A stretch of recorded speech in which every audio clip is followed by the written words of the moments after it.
kamu tuh jangan pernah bernegosiasi dengan makhluk seperti itu.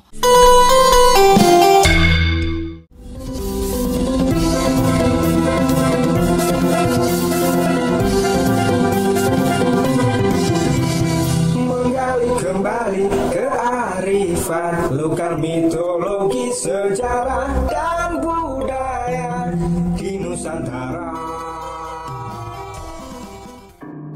Halo konco Kitab Wasiat Simbah, kembali bersama saya Salsabila Putri dalam program Kitab Wasiat Simbah edisi pengalaman mistis.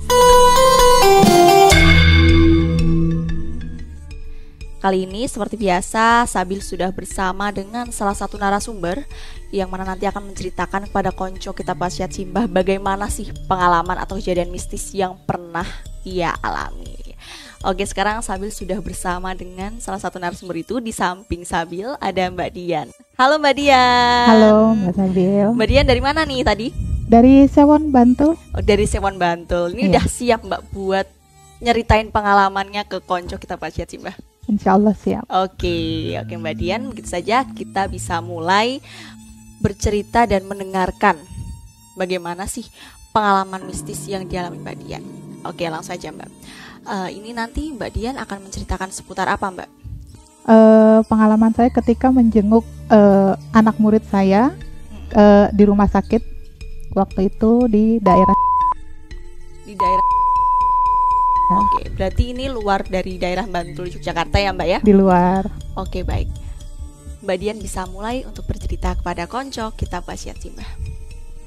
Ya, jadi berawal dari anak murid saya itu sakit, kemudian dirawat di rumah sakit daerah.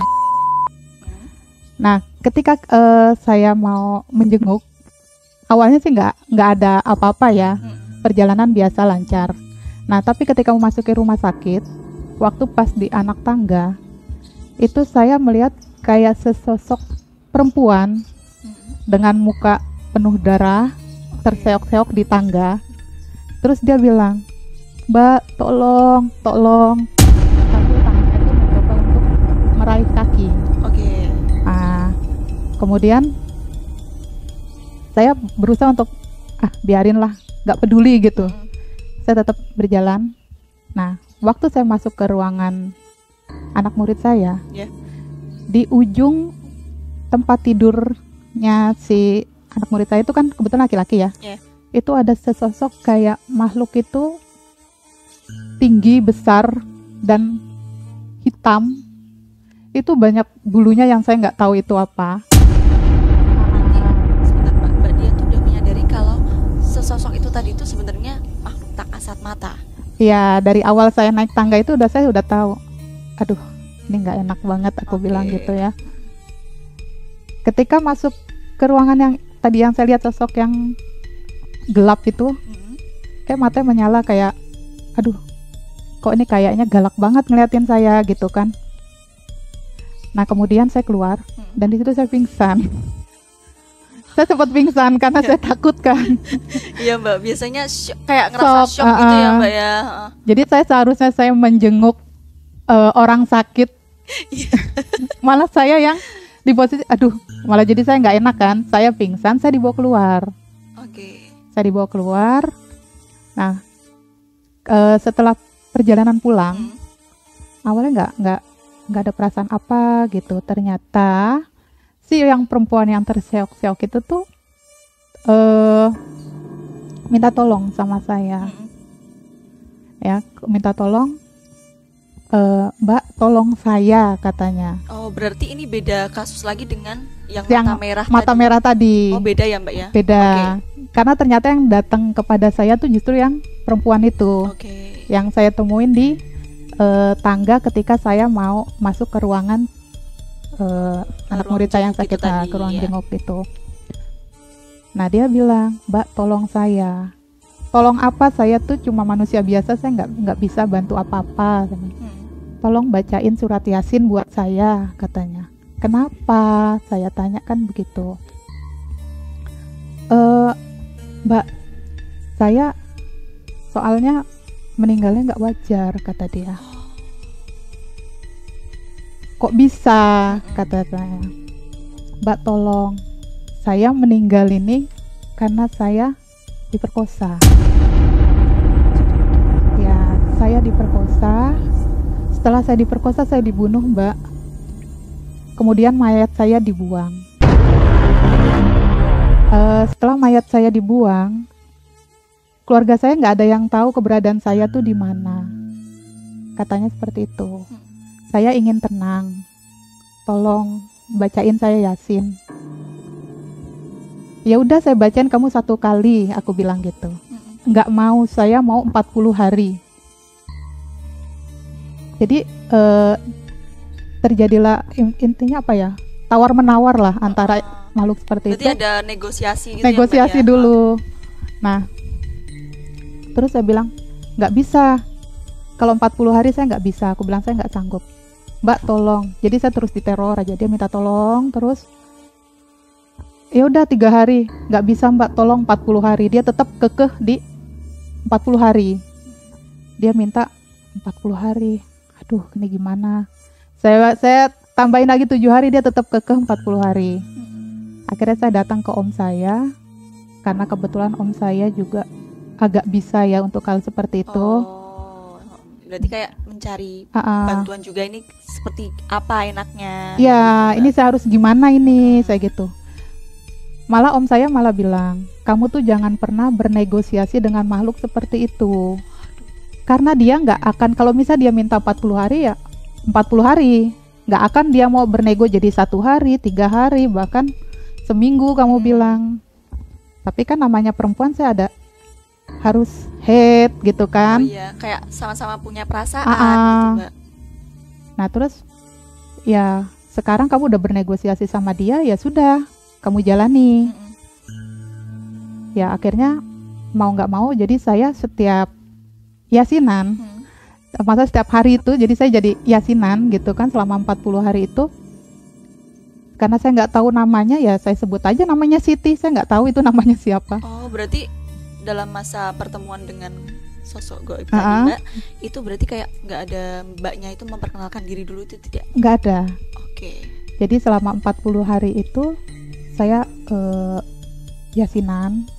Saya sebut namanya kadang Siti, kadang Fulan bin Fulan, atau karena saya beneran nggak tahu Nggak gitu tahu, loh. ya. Beneran nggak tahu. Saya minta supaya dia tuh tenang gitu loh. Nah, walaupun terhalang head itu nggak dihitung. Jadi misalnya setelah 1 minggu ternyata saya datang bulan, ya nanti ketika saya selesai datang bulan ya ucap lagi, maksudnya ya saya yasinan lagi gitu loh. Jadi baru seminggu ya nanti tambah lagi sisanya, kayak gitu terus. Baik. Lah, itu tadi lanjutnya gimana, Mbak? Dari perbincangan dengan Om, terus apakah Mbak Dian itu menyetujui tentang negosiasi 40 hari tadi? Menyetujui akhirnya, karena saya nggak tega. Iya, oke, baik. Itu tanpa pengetahuan dari Om? Om tahu sih. Saya bilang ya udahlah Om, nggak apa-apa. Ya udah jalanin aja. Tapi nanti kalau dia maksudnya kalau dia mengajak untuk negosiasi lagi, kamu jangan mau, katanya. Berarti untuk pelajaran ya, Mbak? Iya, Oke. karena dari awal kamu sudah bernegosiasi dengan dia, ya selanjutnya kamu akan bernegosiasi lagi dengan dia. Baik. Gitu. Nah, setelah 40 harinya itu selesai, dia sempat ngucapin terima kasih ya, gitu loh. Ya. Terima kasih ya. Sekarang saya sudah tenang. Apabila nanti, aduh aku merinding. Oh, Mbak, saya juga merasa merinding. Aduh, Mbak. Karena kan kebetulan kalau setiap kali saya cerita dia pasti datang. Kalau misalnya ada yang bisa melihat, pasti dia tahu dia ada di sebelah saya sekarang. Dia ada di sebelah saya. Mbak, saya juga takut ini. Berarti dia ada di sebelah saya. Sekarang sosok itu ada di sebelah Ada di sebelah Mbak Dian. saya. Kalau sebelah kiri. Ya, kalau misalnya ada yang bisa tahu gitu, langsung bisa melihat, dia ada di sebelah kiri saya. Oke, jadi konco kita Pasya Simbah, sekarang Mbak Dian ini juga sedang dibersamai dengan sosok makhluk halus yang mana pernah ditolong oleh Mbak Dian ya, Mbak ya. Jadi pendengar konco kita Pasya Simbah tetap ikuti terus, karena ini akan menjadi suatu hal yang benar-benar menegangkan. Oke, Mbak Dian boleh lanjut, Mbak. Ya, setelah 40 hari saya selesai baca, dia baca surat Yasin untuk dia. dia berpesan, Mbak, terima kasih. Mbak udah bantu saya, udah bikin saya tenang. Kalau misalnya Mbak butuh bantuan saya, Mbak boleh panggil saya. Sampai dia bilang seperti itu. Terus saya bilang, nggak usah. Saya udah ngeliat kamu tenang aja, saya sudah senang. Dan kebetulan waktu dalam perjalanan saya ke sini, jujur tadi saya mau cerita hal yang lain, pengalaman gaib saya yang lain. Tapi ternyata dia, karena dia datang dan dia pengen, ini loh, maksudnya bantu saya untuk memberitahukan kepada saudara saya kalau sebenarnya saya tuh udah nggak ada di dunia ini. Oh, gitu. Berarti selain minta untuk dibacain Yasin selama 40 hari, sosok mbaknya ini juga minta tolong untuk ya kita bantu informasi gitulah mbak. Ya, seperti itu seperti ya. bantu informasi, betul. Karena kemungkinan sih dari awal dia nggak ada di antara lingkup keluarganya, mungkin nggak pengen tahu atau gimana, atau sudah mencoba nyari tapi putus asa, kan bisa jadi. Oke. Jadi mungkin dia datang ketika waktu pas saya kebetulan lagi mandi, dia bilang seperti itu. Sampai diikutin tadi, loh, saya lagi mandi sampai diikutin. Padahal Mbak Dian tuh juga kayak aku nanti mau ini loh, misalkan ternyata tiba-tiba komunikasi dengan sosok mbaknya itu. Berarti sosok mbaknya tiba-tiba datang ketika saya mandi sampai saya selesai kelar, dan bahkan ngikut sampai sekarang. Ini kalau bisa lihat masih ada di samping. Masih ada di samping mbak. Masih. Boleh diceritakan mbak atau diberi gambaran kepada konco kita Pasiat Simbah, bagaimana sih gambaran sosok mbaknya sekarang? Ya kalau yang sekarang sih lebih ini ya, lebih sejuk mukanya, maksudnya dari awal. Maksudnya dibandingkan awal pertemuan saya dengan dia. Karena awal pertemuan ya, maaf banget ya, mukanya itu ya penuh darah. Tapi kalau sekarang sudah enggak, tapi ya namanya makhluk gaib tetap pucat ya kalau dilihat. Pucat, oke. Tapi setidaknya dia sudah lebih tenang. Alhamdulillah ya mbak ya. Alhamdulillah lebih tenang, dan dia berharap mungkin saudaranya itu ada yang nonton, ada yang lihat. Kalau sebenarnya dia udah nggak ada, paling juga minta tolong didoakan lah. Sampai sekarang dia nggak mau ngasih tahu namanya siapa. Nggak mau ngasih tahu namanya siapa, terus dulu alamatnya di mana, seperti itu mbak? Enggak, cuma dia bilang saya dibuang di kebun yang banyak bambu-bambunya itu loh, dulu. Di daerah Cibinong Bogor tadi mbak, daerah situ kemungkinan. Aku kurang paham itu daerah apa. Jadi dia bilang waktu pas kejadian sebelum dia wafat itu, dia diperkosa di daerah ya, di kebun kayak banyak suatu lahan, tapi dia banyak bambu itu loh, tanaman pohon bambu itu loh. Dan mayatnya dibuang di sekitaran situ. Karena ada kasus penemuan mayat, dibawalah ke rumah sakit.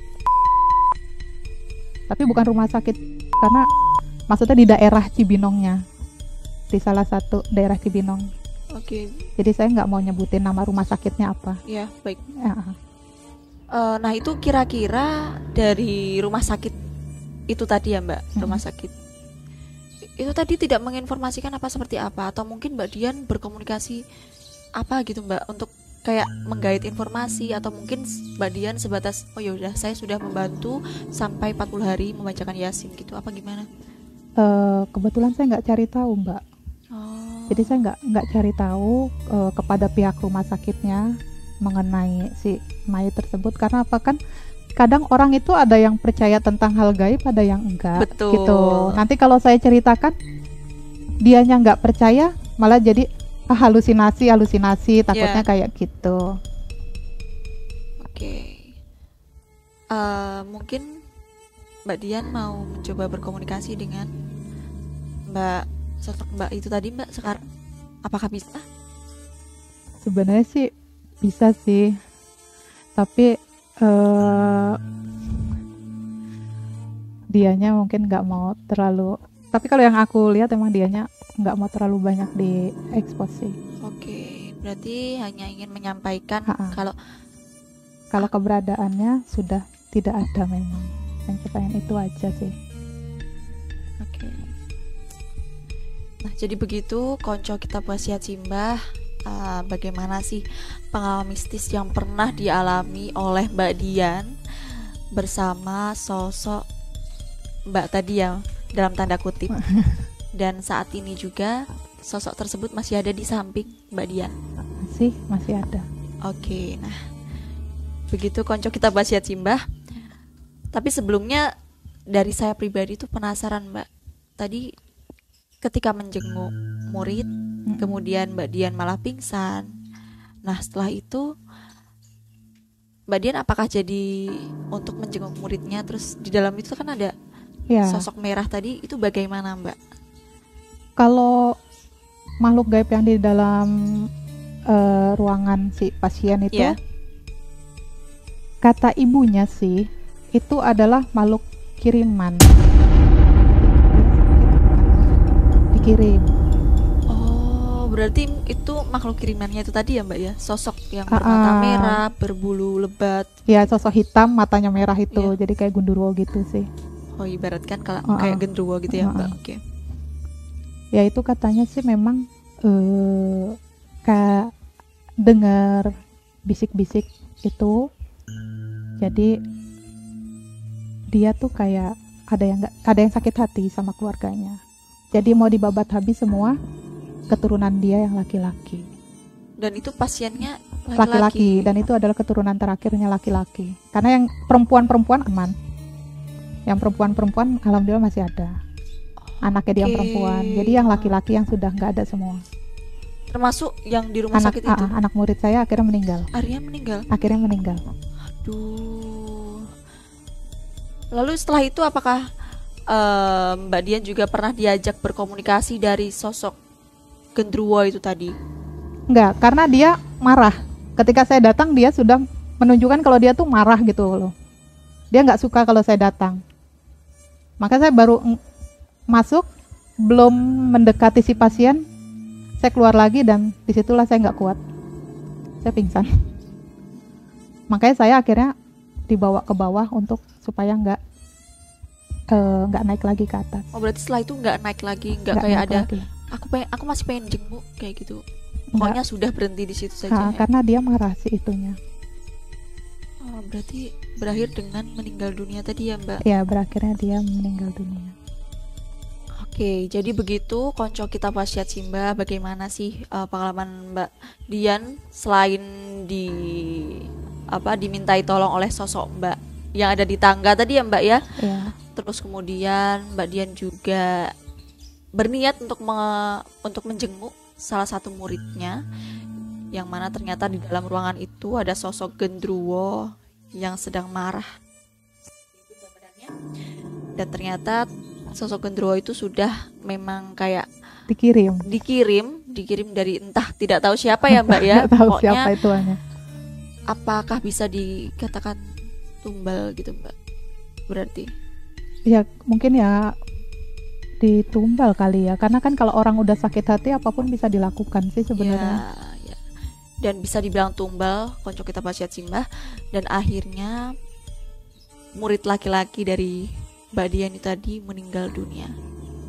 Oke, jadi begitu konco kita Basiat Simbah, pelajaran yang dapat kita ambil adalah kita sudah berusaha sebaik mungkin, semaksimal mungkin ya kita tolong apa yang bisa kita tolong ya Mbak ya. Mungkin dari Mbak Dian itu tadi sudah menolong untuk membacakan surat Yasin selama 40 hari, dan juga saat ini juga Mbak Dian ketika datang di podcast kita Basiat Simbah, sosok Mbak yang tadi itu datang dan untuk menginformasikan ya Mbak ya, kalau keberadaannya itu sudah tiada. Seperti itu konco kita Basiat Simbah. Oke, kita lanjut di next selanjutnya, cerita atau pengalaman mistis kita Basiat Simbah. Dan kali ini Salsabila dan Mbak Dian pamit undur diri dan sampai jumpa. Terima kasih Mbak Dian. Ya, terima kasih.